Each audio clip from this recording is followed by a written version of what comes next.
Aztec নরবলি নামটা শুনলেই কেমন যেন গা ছমছম করে ওঠে, তাই না? চোখের সামনে ভেসে ওঠে ভয়ঙ্কর সব ছবি। কিন্তু এই নৃশংস প্রথার আড়ামে কি কোনো যুক্তি থাকতে পারে? আচ্ছা, চলুন আজ আমরা এই বর্বরতার গভীরে গিয়ে এর পেছনের সেই অচেনা যুক্তিটা খুঁজে বের করার চেষ্টা করি। ভাবুন একবার, ষোড়শ শতকে স্প্যানিশ বিজেতা বের্নাল দিয়াজ যখন প্রথম অ্যাজটেক মন্দিরগুলো দেখেন, তখন তার অনুভূতি ঠিক কেমন ছিল? তার এই কথাগুলো কোনো কল্পনা নয়, বরং অ্যাজটেকদের প্রথার এক নির্মম বাস্তবতাকে তুলে ধরে। এটা তাদের দৈনন্দিন জীবনেরই একটা অংশ ছিল।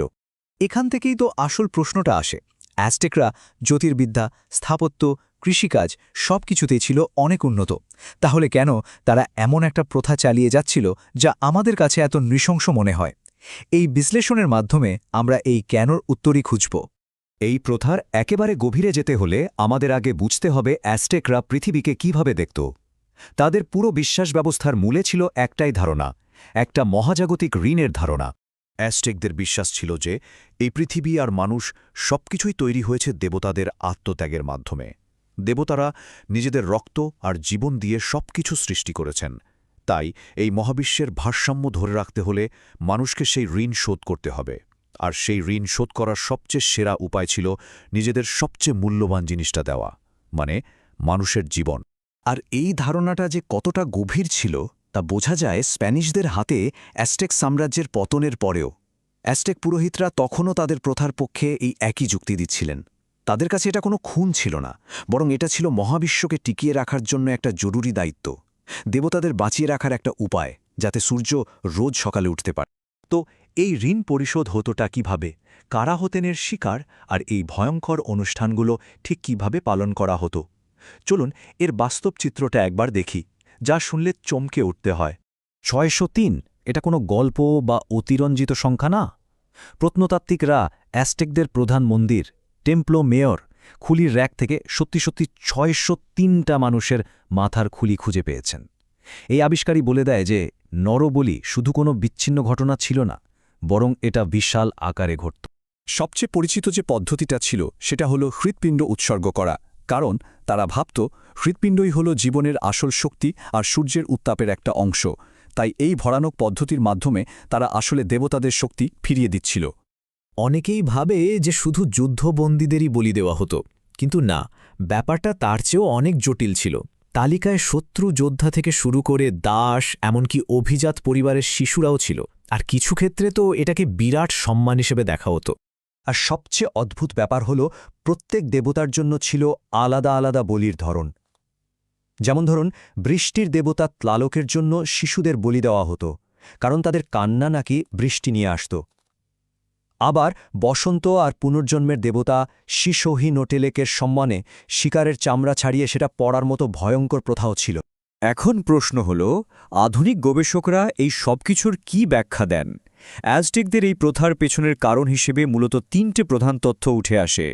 প্রথম আর সবচেয়ে গ্রহণযোগ্য থিওরিটা হল ধর্মীয়। সোজা কথায় তাদের বিশ্বাস ছিল এটা না করলে মহাবিশ্বই ধ্বংস হয়ে যাবে, সূর্য উঠবে না, ফসল ফলবে না। তাই এটা ছিল দেবতাদের প্রতি তাদের সেই মহাজাগতিক ঋণ শোধ করার একটা আন্তরিক চেষ্টা। দ্বিতীয় থিওরিটা বেশ ইন্টারেস্টিং। এটা হলো রাজনৈতিক, মানে এই নরবলি ছিল আসলে একটা পাওয়ার প্লে। বিশাল সব বলিদান অনুষ্ঠানের মাধ্যমে অ্যাজটেকরা তাদের অধীনস্থ রাজ্য এবং শত্রুদের মনে ভয় ঢুকিয়ে দিত। এটা ছিল তাদের সাম্রাজ্য টিকিয়ে রাখার একটা বড় অস্ত্র। আর 3 নম্বরটা হল সবচেয়ে বিতর্কিত, পরিবেশগত তত্ত্ব। কয়েকজন গবেষক বলেন যে অ্যাজটেকদের খাবারে প্রোটিনের অভাব ছিল, আর এই রিচুয়ালগুলো সেই অভাব পূরণ করত। তবে হ্যাঁ, বেশিরভাগ পণ্ডিতই এই তত্ত্বের সাথে একমত নন।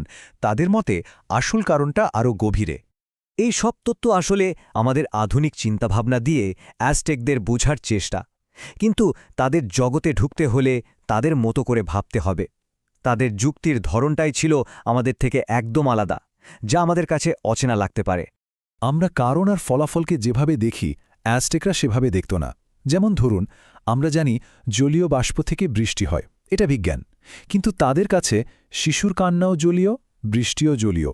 যেহেতু দুটো জিনিসের মধ্যে মিল আছে, তাই একটার কারণে আরেকটা হতে পারে।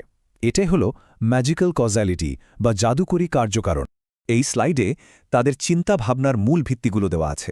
যেমন, তাদের কাছে মহাবিশ্বের চক্রগুলো কোনো গ্যারান্টি ছাড়াই চলত, প্রতীক আর বাস্তবতা আলাদা কিছু ছিল না, আর জীবন ও মৃত্যু ছিল একই মুদ্রার এপিঠোপিঠ। এই সব কিছুকে একসাথে করলে আমরা অ্যাজটেক নরবলির সেই চূড়ান্ত যুক্তির কাছাকাছি চলে আসি। তাদের কাছে মৃত্যু মানে সবকিছু শেষ নয়, বরং নতুন কিছু শুরু করার চাবিকাঠি।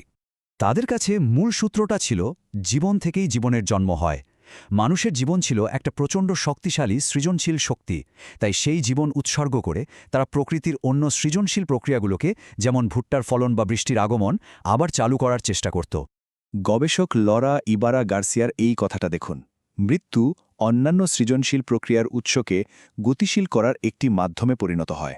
মানে মৃত্যু কোনো শেষ নয়, বরং নতুন কিছু শুরু করার একটা প্রয়োজনীয় উপাদান। অ্যাজটেকদের এই অচেনা যুক্তি আমাদের কাছে আজ হয়তো বর্বর মনে হচ্ছে, কিন্তু এটা আমাদের একটা প্রশ্ন করতে বাধ্য করে। আমাদের নিজেদের জীবনে, আমাদের সমাজে এমন কোনো অদৃশ্য বিশ্বাস বা যুক্তি কাজ করছে যা হয়তো ভবিষ্যতের মানুষের কাছে এমনই অদ্ভুত এবং অচেনা মনে হবে।